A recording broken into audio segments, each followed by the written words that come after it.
Mari bersama-sama kita berdoa. Ya Tuhan, di hadapan firman-Mu ujilah kami, selidikilah batin kami. Lihatlah apakah jalan kami lurus di hadapan-Mu. Dan ketika jalan itu menjadi serong, Tuhan tolong ingatkan kami dan kembalikan kami. Tuhan, kami kembali di hadapan firman Tuhan untuk merenungkannya, untuk kemudian hidup kami sungguh-sungguh dituntun oleh kebenaran firman-Mu. Tolong setiap kami Tuhan, pimpin setiap kami, khususnya bagi kami semua yang berada dari rumah kami masing-masing, untuk kami bisa berkonsentrasi dan kami sungguh-sungguh bisa menikmati waktu ini, waktu bersama-sama kami ada di hadapan firman Tuhan. Kami berdoa memohon kepadamu di dalam nama Tuhan kami, Yesus Kristus.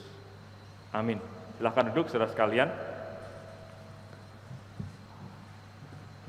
Saudara, ini kita akan bersama-sama merenungkan satu bagian firman Tuhan dari Kisah Para Rasul, pasal yang ke-6, ayat yang pertama hingga ayat yang ke-7. Suara saya boleh dikecilin sedikit. Kisah Para Rasul 6 ayat yang pertama sampai ayat yang ke-7. Kita akan baca, saya akan bacakan bagi setiap kita. Kisah Para Rasul 6 ayat yang pertama hingga ayat yang ke-7. Demikian firman Tuhan.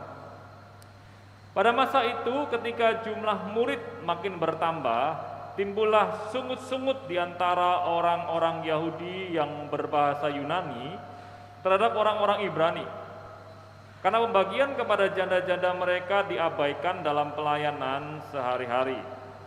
Berhubung dengan itu, kedua belas rasul itu memanggil semua murid berkumpul dan berkata, "Kami tidak merasa puas karena kami melalaikan firman Allah untuk melayani meja. Karena itu, saudara-saudara, pilihlah 7 orang dari antaramu yang terkenal baik dan yang penuh roh dan hikmat, supaya kami mengangkat mereka untuk tugas itu, dan supaya kami sendiri dapat memusatkan pikiran dalam doa dan pelayanan firman." Usul itu diterima baik oleh seluruh jemaat, lalu mereka memilih Stefanus, seorang yang penuh iman, dan Roh Kudus, dan Filipus, Prokorus, Nikanos, Timon, Parmenas, dan Nikolaus, seorang penganut agama Yahudi dari Antioquia. Mereka itu dihadapkan kepada rasul-rasul, lalu rasul-rasul itu pun berdoa dan meletakkan tangan di atas mereka. Firman Allah makin tersebar dan jumlah murid di Yerusalem makin bertambah banyak. Juga sejumlah besar imam menyerahkan diri dan percaya. Sampai sedemikian jauh pembacaan firman Tuhan kita hari ini. Berbagai kita yang bersama-sama membaca, merenungkan, dan melakukan dalam kehidupan kita tiap-tiap hari. Nah, saudara, kita tidak membayangkan, saudara, kalau hari ini kembali ibadah dilakukan secara online. Nah, saudara, saya ngobrol sama istri dan juga tadi pagi bersama beberapa rekan, saudara, bahwa ini mengingatkan saya kembali ketika di tahun yang lalu, di bulan Maret, ketika tiba-tiba semuanya ditutup dan tidak bisa lagi beribadah secara tatap muka. Nah, saudara, ada satu perasaan yang hilang, ada sesuatu yang rasanya, loh kok seperti ini lagi. Dan saudara, mungkin itu yang kita alami hari ini, mungkin itu yang kita rasakan hari ini, dan kita bertanya, mau jadi apa gereja Tuhan seperti ini? Mau jadi apa gereja Tuhan hari-hari ini? Nah, saudara, justru disinilah kita harus sadar bahwa sebetulnya tidak ada gereja yang tidak mengalami masalah. Mau itu gereja masalahnya lokal, mau itu gereja masalahnya agak besar dikit, sampai masalah yang global hari ini yang dihadapi oleh orang-orang percaya bahkan di seluruh dunia. Nah, pertanyaannya adalah bagaimana kita menghadapi atau berhadapan dengan masalah itu. Nah, saudara, karena itu hari ini kita akan merenungkan bersama Kisah Para Rasul pasal yang ke-6 ini. Kita akan bersama-sama melihat bagaimana masalah gereja itu muncul. Gereja mula-mula itu muncul masalahnya, saudara. Ketika Tuhan hadir di sana, ketika Roh Kudus mencurahkan kuasanya kepada para murid pada waktu itu, mereka senang, mereka bersuka cita. tapi juga tidak luput dari yang namanya masalah. Dan sudah ketika kita lihat bersama-sama di ayat yang pertama dikatakan, sudah pada masa itu ketika jumlah murid makin bertambah. So, kita bisa lihat bersama-sama makin bertambahnya itu sebanyak apa sih? Ya sudah, kalau kita lihat bagaimana Tuhan Yesus itu memilih 12 rasulnya, 12 murid.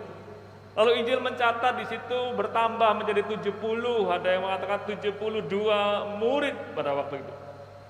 Lalu Kisah Para Rasul mencatat mulai lagi bertambah menjadi 120 murid. Kemudian 120 ini menjadi 3.000 orang yang memberi diri dibaptis ketika Petrus berkhotbah.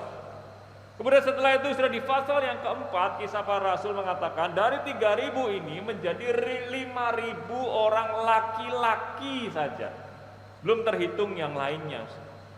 Dan di pasal yang kelima ayat yang ke-14 sudah dikatakan, dan makin lama makin bertambah jumlah orang yang percaya kepada Tuhan, baik laki-laki maupun perempuan.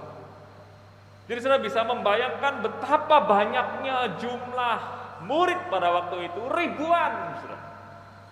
Dan di tengah-tengah sukacita karena bertambah-tambahnya jiwa itu, ternyata Tuhan mengizinkan ada masalah yang terjadi. Nah saudara, kalau kita hari ini mungkin kebalikan ya. Kita merasa, waduh kena pandemi. Bukan makin tambah banyak, tapi kita makin tidak tahu di mana mereka semua, karena mungkin kita tidak bertatap muka. Tapi saudara, ingatlah satu hal, bahwa tidak ada gereja yang tidak punya masalah. Justru hari-hari seperti ini, kita harus belajar bagaimana gereja Tuhan melalui setiap masalah yang Tuhan izinkan terjadi. Dan sudah firman Tuhan di ayat yang pertama tadi katakan, pada masa itu jumlah makin bertambah banyak, dan kemudian mereka mulai bersungut-sungut, mengajukan komplain, mengajukan keluhan. Kenapa? Ternyata dijumpai di tengah-tengah jemaat Tuhan itu ada janda-janda, orang-orang Yahudi yang berbahasa Yunani yang tidak diperhatikan, yang kurang diperhatikan dalam urusan makanan sehari-hari. Dan sudah menarik sekali, berarti di sana gereja Tuhan bukan hanya terdiri dari orang-orang Yahudi. Gereja Tuhan bukan hanya ada untuk sekelompok orang. Gereja Tuhan ada untuk orang-orang yang berbeda suku, bahkan berbeda bahasa. Sudah, orang-orang Yahudi yang berbahasa Yunani, mereka sudah terpengaruh oleh budaya Yunani waktu itu. Bisa jadi mereka adalah orang-orang yang tidak tinggal di Yerusalem, tidak lagi tinggal di daerah Israel. Dan rupanya juga ada orang-orang Yahudi yang masih asli, yang masih pakai bahasa Ibrani, bahasa Aram, saudara, sehari-hari mereka pakai itu. Dan sehingga kita bisa melihat, saudara, gereja waktu itu bukan hanya satu saja sukunya, bukan hanya gereja yang sama-sama warna kulitnya, tidak. Bukan hanya gereja yang sama-sama bahasanya, tidak. Gereja mula-mula pada waktu itu sudah membuka diri mereka untuk menjadi gereja yang beragam. Tetapi justru disitulah sudah mulai muncul masalah. Dan sudah menariknya, sudah ketika mulai muncul masalah itu kemudian diangkat, masalah itu kemudian disampaikan kepada para rasul waktu itu. Dan sudah dikatakan janda-janda kami tidak diperhatikan. Nah, saudara, memang salah satu hukum Yahudi itu adalah mereka harus berusaha untuk memelihara hidup janda-janda. Karena seorang janda yang miskin, yang tidak memiliki harta ataupun kemudian orang yang bisa menanggung hidup mereka, maka haruslah gereja itu atau orang yang dekat dengan mereka, kerabat mereka itu menanggung hidup hari-hari mereka. Tetapi rupanya saudara, ada janda-janda Yahudi yang berbahasa Yunani yang tidak terperhatikan. Apakah sama sekali mereka tidak dapat makanan? Apakah sama sekali mereka kemudian tidak mendapat perhatian, tidak dapat bantuan seperti janda-janda dari orang-orang Ibrani, orang-orang Yahudi yang asli? Apakah kemudian kita merasa ada ketidakadilan, ada pembedaan, disengajakah, atau ada sentimen, kamu bukan lagi orang Yahudi yang asli, kamu tidak perlu dapat bantuan dari gereja? Apakah kira-kira seperti itu? Kemungkinannya masih banyak sekali yang muncul. Tetapi yang menarik adalah, saudara, ketika masalah ini diangkat, maka suara itu berani disampaikan. Sebagai jemaat Tuhan, mereka berani memberikan masukan. Mereka concern, mereka memperhatikan kondisi gereja itu seperti apa. Mereka tidak lari dari masalah. Karena mungkin barangkali, saudara, para rasul juga tidak bisa lagi melihat yang ribuan itu. Saudara, gimana mungkin 12 orang melihat 5.000 lebih, bahkan mungkin bisa mencapai 7.000, 10.000, saudara. Memperhatikan mereka satu-satu, tidak mungkin. Tapi justru disitulah, saudara, jemaat berani memberikan masukan. Nah, poin pertama yang kita bisa pelajari hari ini, saudara, gereja hari-hari ini juga tidak luput dari masalah. Tapi pertanyaannya, saudara, kita jadi jemaat yang seperti apa? Concern dengan gereja atau tidak? Perhatian dengan kondisi gereja atau tidak? Atau mungkin kita sama cueknya dengan orang lain yang berkata, mau pandemi, tidak pandemi, nggak mau tahu, masa bodoh dengan gereja. Nah, saudara, hari ini tanyakan kepada diri kita sendiri. Saudara concern nggak sama gereja? Atau saudara berpikir hanya apa yang bisa gereja kasih buat saya? Tapi apakah kita juga berbagian di situ untuk melihat kira-kira apa sih yang terjadi di tengah-tengah gereja kita?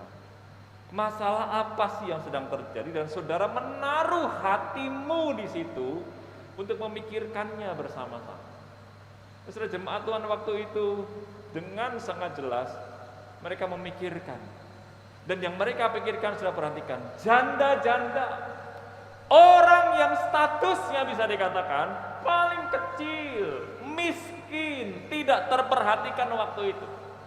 Bukan melihat orang-orang yang kelihatannya besar, yang kelihatannya punya kuasa, punya banyak duit, bukan berarti mereka tidak perlu perhatian, saudara, tidak. Tapi saudara perhatikan di Kisah Para Rasul pasal 6, bahkan jemaat pun saling memperhatikan sampai urusan yang kecil. Pertanyaannya buat kita, apakah engkau dan saya juga saling memperhatikan? Saudara, mari tilik kepada diri kita sendiri. Apakah kita menaruh hati kita untuk kemudian melihat apa sih yang sedang terjadi dengan gereja kita? Atau sesungguhnya kita menjadi jemaat yang cuek bebek, mau apapun yang terjadi, masa bodoh. Begitu kita yang kena masalah, saudara, sorry nih, saudara. Begitu kita yang kena masalah, kemudian kita lari ke gereja, cari bantuan, dan berharap semuanya didapat dari gereja. Tapi ketika kita melihat orang lain memiliki problem, melihat gereja kita punya masalah, kita seolah-olah menutup telinga kita, mata kita, mulut kita, dan kita tidak berani menyampaikan masukan, menyampaikan bentuk perhatian kita. Supaya apa, saudara? Supaya masalah itu kita pikirkan bersama. Dan poin yang pertama mengajak kita kembali, ayo lihat gerejamu. Ayo lihat tempat di mana Tuhan taruh engkau di situ. Sudah, jangan cuek bebek. Kalau kita sekarang makin lama makin menjauh, makin lama makin harus menjaga jarak. Justru disitulah, saudara, kita harus belajar untuk saling memperhatikan. Karena kita tidak pernah bisa lari dari masalah yang terjadi. Itulah sebabnya, saudara, Kisah Rasul melanjutkan, mereka itu berani menghadapi komplain. Orang-orang jemaat itu komplain tentang janda-janda yang tidak diperhatikan kepada para pemimpin, kepada rasul-rasul yang 12 itu. Lalu apakah para pemimpin kemudian lari dan seolah-olah mereka menutup mata? Tidak, saudara. Mereka berani dealing with their problems. Mereka berani berhadapan dengan masalah itu dan berusaha mencari bersama-sama jalan keluarnya seperti apa. Dan saudara, masalah itu bukan untuk kita itu lari. Kalau kita sadar gereja itu pasti ada masalah, ayo mari kita dealing di situ. Mari kita bersepakat untuk hadapi sama-sama. Nah, setelah di bagian ini, setelah dikhususnya di ayat 2 sampai yang ke-6, kita akan melihat bagaimana cara mereka dealing, cara mereka berhadapan, cara mereka menyelesaikan masalah itu. Nah, yang pertama dikatakan begini, ketika jemaat itu memberikan masukan tentang kondisi janda-janda yang tidak terperhatikan, firman Tuhan katakan begini, maka para rasul itu memanggil sebagian murid. Enggak, firman Tuhan katakan mereka memanggil semua orang. Perhatikan saudara, masalah yang disampaikan itu berkaitan dengan janda-janda yang mungkin jumlahnya enggak mewakili semua jemaat.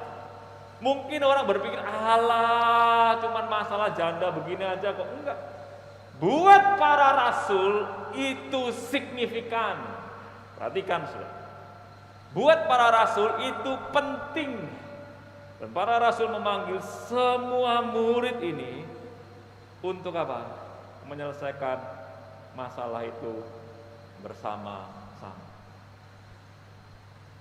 Mereka tidak main sembunyi-sembunyi di belakang, saudara. Mereka tidak memainkan gerakan-gerakan tertentu, menyusun strategi-strategi yang jitu tetapi yang dirahasiakan. Tidak, saudara.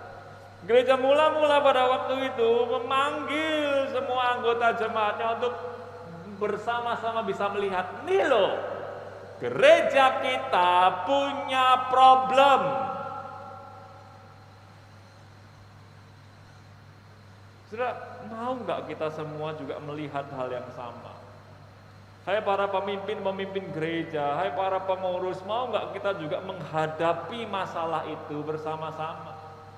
Nggak pura-pura tidak tahu betul, saudara, kita tidak ada yang sempurna, tapi justru disitulah kita saling membutuhkan satu dengan yang lain. Ada keterbukaan, dan disinilah kita belajar membangun kita tuh saling memiliki. Nggak kemudian saudara semuanya cuek, seolah-olah tidak ada masalah. Tidak, saudara, para rasul berani menghadapi dan mengumpulkan semuanya. Yang berikutnya dikatakan, saudara, rasul-rasul itu bukan menganggap masalah ini menjadi sebuah pertentangan yang harus diributkan sampai seperti apa, tetapi harus dipikirkan. Tetapi rasul-rasul itu mengingatkan ada poin yang penting, ada fokus yang penting, yaitu apa? Firman dan doa. Saudara, jangan pernah berpikir rasul-rasul berkata begini ya, oh janda-janda masalahnya tidak penting, yang penting itu firman dan doa. Bukan seperti itu. Justru karena rasul-rasul tahu firman itu ngomong apa tentang memelihara janda-janda, dan sekarang ada masalah tentang janda-janda tidak diperhatikan. Buat mereka, kalau mereka tidak fokus pada firman, mereka tidak pernah bisa memperhatikan janda-janda itu. Perhatikan, rasul-rasul tidak pernah berkata, oh janda-janda tidak penting, kami khotbah saja, kami ngajar saja, itu urusan kalian sendiri, selesaikan sendiri. Ya tidak, justru rasul-rasul pengen mengingatkan, oke, saudara-saudara, kita punya masalah ya, tapi ingat, balik lagi ke firman ya, yang berarti apa? Firman itu ngomong, peliharalah janda-janda orang miskin, maka masalah kita sekarang harus selesai di hadapan firman Allah. Yang pertanyaannya, saudara, gimana kau dan saya bisa concern dengan gereja kalau kau dan saya tidak dekat dengan firman Allah? Gimana kau dan saya bisa memperhatikan gereja kalau kita tidak berjumpa dengan firman Allah yang kemudian memberikan kepada kita kerinduan, hasrat untuk kita sungguh-sungguh peduli dengan masalah gereja? Saudara, rasul-rasul itu mengingatkan, ayo saudara sekalian, kami punya tugas untuk menyampaikan firman. Kami punya tugas untuk menggali firman, dan engkau pun sama, hai jemaat Tuhan. Dan disinilah kita tahu bahwa masalah janda-janda itu signifikan. Jika rasul-rasul mengingatkan, ayo ya, fokus ya. Oke ya, masalah ini oke, tetapi kita tidak boleh lalai, tetap hidup tinggal di dalam firman Tuhan. Lalu kemudian karena mereka melihat firman Tuhan, saudara, maka ada satu solusi yang disampaikan pada waktu itu. Dikatakan begini, karena itu pilih 7 orang dari antaramu yang terkenal baik, yang penuh dengan Roh Kudus dan penuh dengan hikmat. Dan menarik sekali saudara, ribuan orang yang diajak rapat langsung setuju atau tidak setuju? Setuju loh. Kenapa? Saya yakin saudara, firman yang memengaruhi rasul-rasul itu, firman yang memengaruhi jemaat Tuhan itu, ketika kemudian usul itu disampaikan untuk memilih orang-orang yang mensupport pelayanan kepada janda-janda Yahudi yang berbahasa Yunani itu, maka mereka setuju. Dan menariknya saudara, ketika kita melihat bagian ini, maka saudara perhatikan baik-baik, ya, dikatakan begini, pilih dari antara kamu. Bukan berarti rasul-rasul mau lari dari tanggung jawab, tidak loh saudara. Tapi rasul-rasul mengajak, ayo bersama-sama dengan kami melayani bersama. Karena ini masalah kita bersama. Sehingga Rasul katakan, pilih di antaramu. Kemungkinan besar saudara, orang-orang yang komplain itu adalah orang-orang Yahudi yang berbahasa Yunani. Sehingga saudara, saya bisa mengatakan bahwa yang memberikan masukan juga turut ambil bagian. Dan ketika mereka mengambil bagian, pada kualifikasi yang diminta untuk mereka miliki. Dan di sanalah kemudian muncul solusi bagi semuanya. Nah saudara, banyak kali kita itu jadi jemaat atau jadi anggota gereja atau jadi pengurus atau jadi pemimpin gereja, tapi pintarnya jadi komentator. Ya kayak gelaran Piala Eropa hari ini ya, komentator pinter sekali, wah ini mainnya kurang begini, wah seharusnya begini, oh bagus. Berapa banyak gereja Tuhan yang juga memiliki banyak komentator, bahkan maaf saudara, bukan cuma komentator, punya banyak apa? Provokator, yang hobinya apa? Manas-manasin orang, ngompor-ngomporin orang. Mbok ya saudara, kita tuh jadi apa? Inisiator, berinisiatif untuk melayani. Sudah jadi fasilitator, memfasilitasi orang supaya bisa beribadah dengan baik, dengan maksimal. Sudah seringkali ketika kita memberi masukan, bisa dikatakan hanya sedikit sekali yang mau ikut ambil bagian. Nah, satu kali ada seorang orang tua murid sekolah minggu ini sebelum pandemi, saudara, selalu kasih masukan, saudara. Bilang begini, Pak, kok ini kok anak saya kok diajarnya begini, ini kok guru sekolah minggu yang ini kok cara ngajarnya begini, itu guru sekolah minggu yang tua mau diganti, sudah nggak sesuai dengan zaman. Oh ini kok AC-nya mati, oh itu kok karpetnya kotor, begitu saudara. Terus kemudian ngobrol kan sama saya, terus saya bilang begini, oke bu, yuk jadi guru sekolah minggu yuk. Sudah tahu responnya? Kira-kira apa? Mau nggak? Lari, saudara. Oh sorry, kalau jadi loser saya tidak sanggup, saya tidak bisa ngomong. Loh, nah barusan komplain ini apa? Oh nanti sudah ada jemaat yang ngomong begini, Pak, itu mbok tolong Pak, asyirnya itu loh Pak, nyambut tamu itu loh Pak, senyum aja enggak, masa buang muka, cara salamannya kok dingin begitu Pak, enggak dipersilakan orang duduk. Lalu pendetanya ngomong, Bu, yuk gabung jadi asyir yuk, jadi penyambut tamu. Oh saya enggak bisa senyum Pak, muka saya muka belepotan Pak, enggak enak Pak.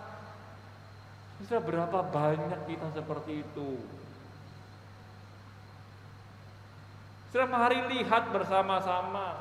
Tuhan pengen kita yang membangun gereja Tuhan.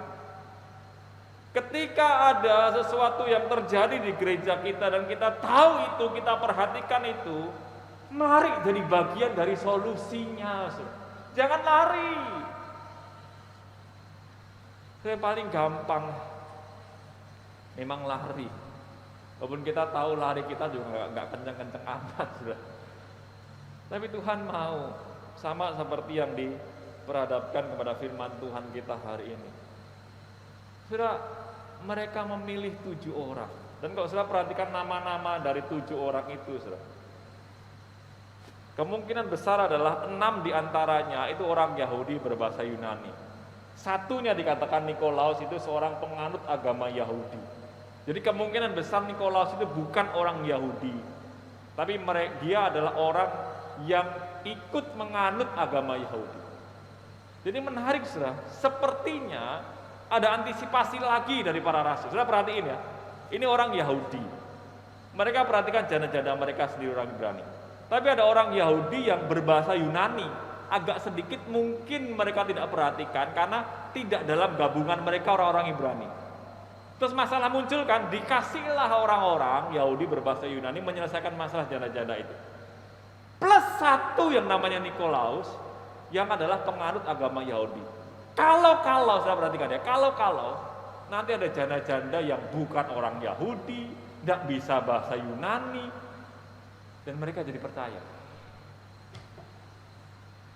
Nah, saudara, kita tidak bisa lari dari masalah, tapi kita juga tidak boleh lari kalau Tuhan mau kita ambil bagian di dalam solusi untuk masalah gereja. Nah, pertanyaannya, saudara, kualifikasinya saya masuk enggak? Nah, ini yang seringkali jadi orang tuh alasan, saudara. Firman Tuhan katakan begini kan, pilihlah dari antaramu 7 orang yang terkenal baik, penuh dengan Roh Kudus dan penuh hikmat. Nah, sampai sini biasanya jemaat bilang begini, aduh Pak, saya enggak terkenal baik, Pak. Saya orangnya, orang tahu saya itu enggak baik. Aduh, jangan bilang saya penuh Roh Kudus, baca Alkitab aja enggak pernah. Aduh, jangan punya hikmat, saya putusin masalah aja enggak bisa. Nah, saudara, sampai di sini seringkali orang alasan, bukan? Tapi kita juga enggak pernah ngejar kita untuk kita punya kualifikasi seperti ini. Mau jadi jemaat macam apa kita, saudara? Mau cari aman? Kalau dari hari pertama kau percaya sampai hari ini tidak terjadi pertumbuhan rohanimu, maka kau patut bertanya kepada dirimu. Karena saudara, kualifikasi seperti ini bukan sesuatu yang sebetulnya nun jauh di sana, tidak, saudara. Rasul-rasul itu melihat bahwa ada orang-orang yang cocok dengan kualifikasi ini. Itu berarti, saudara, kita pun bisa memenuhi kualifikasi yang rasul-rasul itu katakan. Nah, saudara, mari kita belajar untuk apa? Menjadikan diri kita ini, melihat diri kita ini dan orang lain itu sama. Reputasinya bagus, bukan karena dibuat-buat. Engkau berusaha hidup sungguh-sungguh benar di hadapan Tuhan. Saudara, masa sih kita hidup jadi orang Kristen sembarangan? Bukan berarti kita tidak bisa salah, saudara, bisa. Orang yang punya reputasi baik bukan berarti dia tidak pernah melakukan kesalahan, tidak, saudara.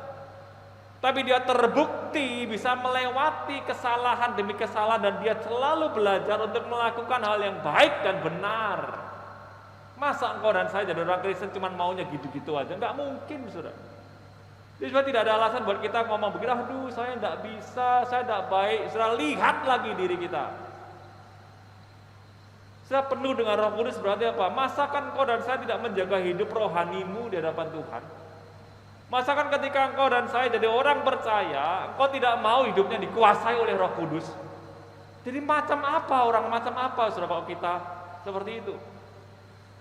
Sampai kemudian kita punya hikmat, mengambil keputusan, kebijaksanaan untuk mengorganisir semua yang ada, menghadapi masalah dan bisa mengambil keputusan.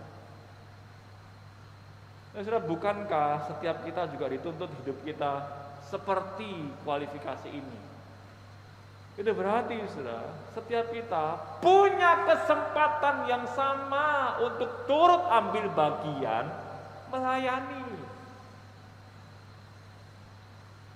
Saudara, rasul-rasul itu melihat 7 orang ini yang punya kualifikasi. Dan justru di tengah-tengah itu mereka tidak hanya memberikan syarat-syarat pelayanan, enggak.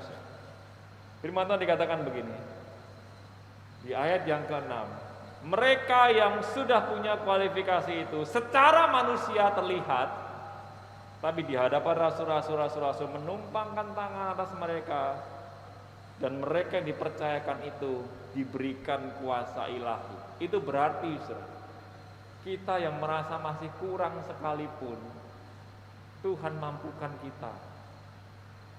Jangan pernah mengatakan diri kita tidak bisa, tetapi sebetulnya kita sedang membatasi Tuhan bekerja atas hidupmu untuk membangun gereja Tuhan. Nah, saudara, saya sangat rindu sekali setiap kita gereja Tuhan berani menghadapi masalah yang terjadi hari ini. Nah, saudara, masalah kita bukan jumlah yang besar, tapi masalah kita mungkin adalah masalah yang lainnya. Cuek dengan gereja, malas untuk bergereja, tidak memperhatikan satu dengan yang lain. Mungkin hari ini GKI Pontianak diberikan gedung yang besar, di tengah-tengah pandemi ini kita bingung mau bagaimana. Gedungnya nggak besar saja, jumlah jemaatnya belum banyak, apalagi sekarang. Sudah banyak hal yang kita bisa lakukan. Sudah, kemarin saya berkeluh kesah sama rekan. Saya katakan begini, kok ya tanya aja yang nggak ada ya. Saya pengen sudah kadang-kala itu ya 1-2 kali gitu ya, ada yang kepo-kepoin begitu. Pak, butuh bantuan apa nggak Pak? Pak, gereja perlu apa nggak Pak? Pak, nanti ibadah online gimana nggak Pak? Persiapannya sudah oke belum Pak? Butuh tangan saya nggak Pak? Sekali-sekali saya ngomong dari dalam hati saya, jangan dari kami para pemimpin yang mulai, tapi dari kita semua yang tanya kepo, itu pun kadangkala nihil. Setelah kita kepoin teman kita enggak, kita tanya, hari ini lo ibadah enggak? Online lagi lo kita, jangan tidur lo, bangun lo jam 7:30, bangun lo jam 10 lo, ibadah lo, jangan lupa lo. Setelah kita kepoin teman kita enggak, kita tanya mereka enggak, kita concern sama mereka enggak? Atau kita tanya pada mereka yang mungkin kesulitan, sudah bisa buka belum? Online-nya udah bisa kedengeran belum? Terus kita bantu untuk kita bisa bersama-sama beribadah. Saudara, Tuhan meminta kita punya kualifikasi yang tidak main-main, betul. Tapi justru disitulah kita harus mendorong diri kita, nge-push diri kita benar-benar, supaya kita sampai kepada kualifikasi itu. Kalaupun belum, sudah ingat, mereka itu dipercayakan dengan kuasa Tuhan yang memampukan. Sudah, setiap orang yang diutus, dipanggil Tuhan untuk melayani, selalu merasa diri tidak mampu. Sudah baca di Alkitab.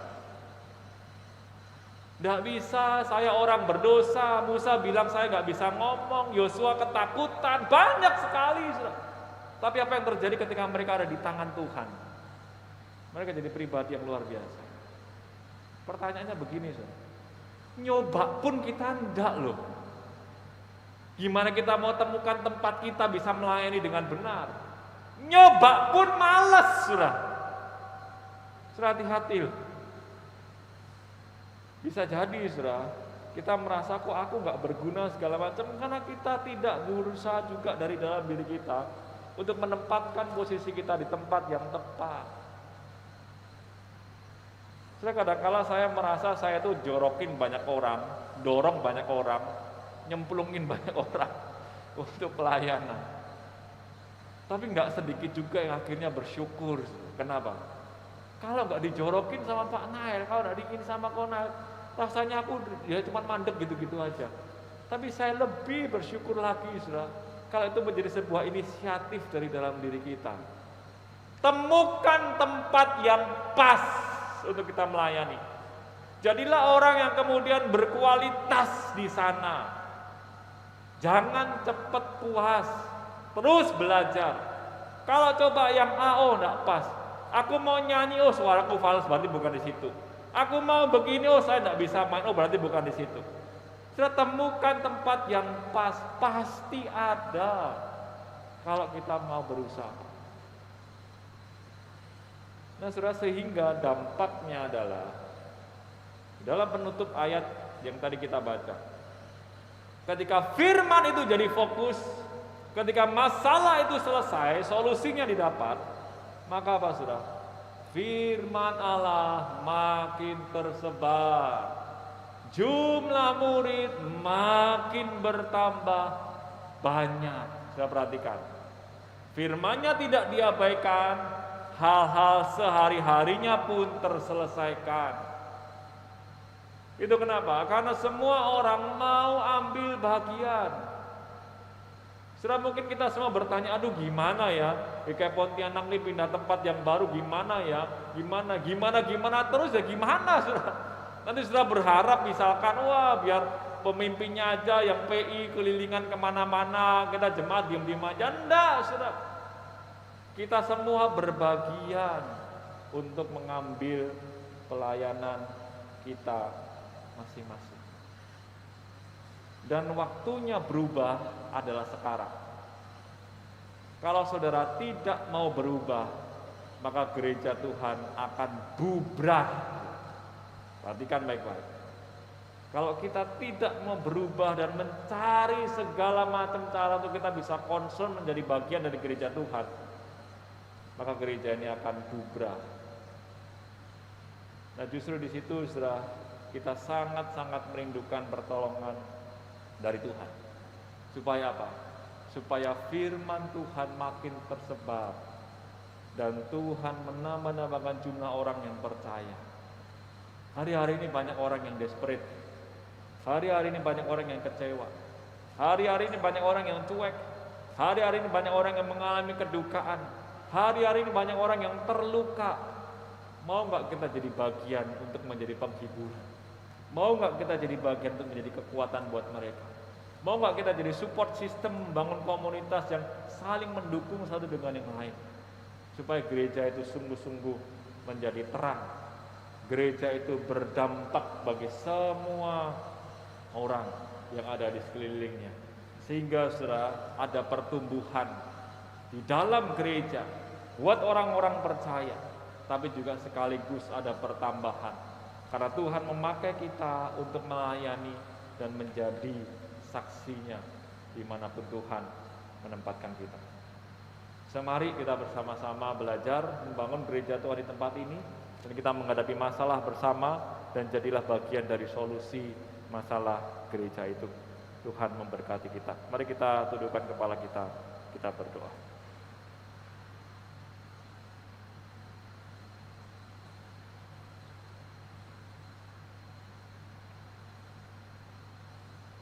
Ya Tuhan, terima kasih, kami bersyukur untuk firman-Mu pada pagi hari ini.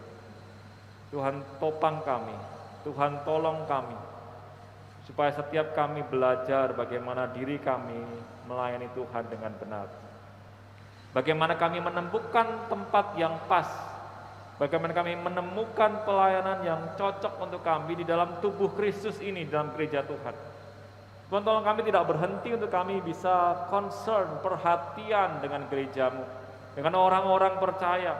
Kami saling support satu dengan yang lainnya. Tuhan, tolong kami. Karena masalah itu akan datang dan pergi, tapi Tuhan akan tetap selama-lamanya berjalan bersama kami. Karena itu ya Tuhan, Kau memberikan orang-orang di sekitar kami, untuk kami bersama-sama bergandeng tangan, menghadapi dan melewati setiap pergumulan yang Tuhan izinkan terjadi. Tuhan, tolong jemaat-Mu yang hari-hari ini mungkin bergumul dengan keluarga mereka. Tuhan, tolong jemaat-Mu yang hari-hari ini bergumul dengan kesehatan mereka. Tuhan, tolong hari-hari ini jemaat-Mu yang bergumul dengan pekerjaan usaha mereka. Mungkin ada yang sudah kecewa, ada yang marah, ada yang bangkrut, ada yang sakit. Ada yang begitu banyak orang terluka hari ini, Tuhan, Engkau yang menjamah mereka. Dan tolong jadikan kami juga, walaupun kecil, walaupun mungkin terbatas dan sederhana, jadikan kami juga bisa memberikan kekuatan, pengharapan, saling memperhatikan satu terhadap yang lainnya. Tuhan, pimpin kami. Ketika kami dipanggil untuk melayani, Tuhan, tolong kami dengan segala kerendahan hati berani mengambil bagian itu, dan kami mengerjakannya semaksimal mungkin dengan setia di hadapan Tuhan. Tolong kami untuk tidak lari menjadi jemaat yang cuek, tapi kami sungguh-sungguh memperhatikan satu dengan yang lain, karena Tuhan sangat mengasihi dan memperhatikan kami. Terima kasih Tuhan. Kami berdoa di dalam nama Tuhan kami Yesus Kristus. Amin.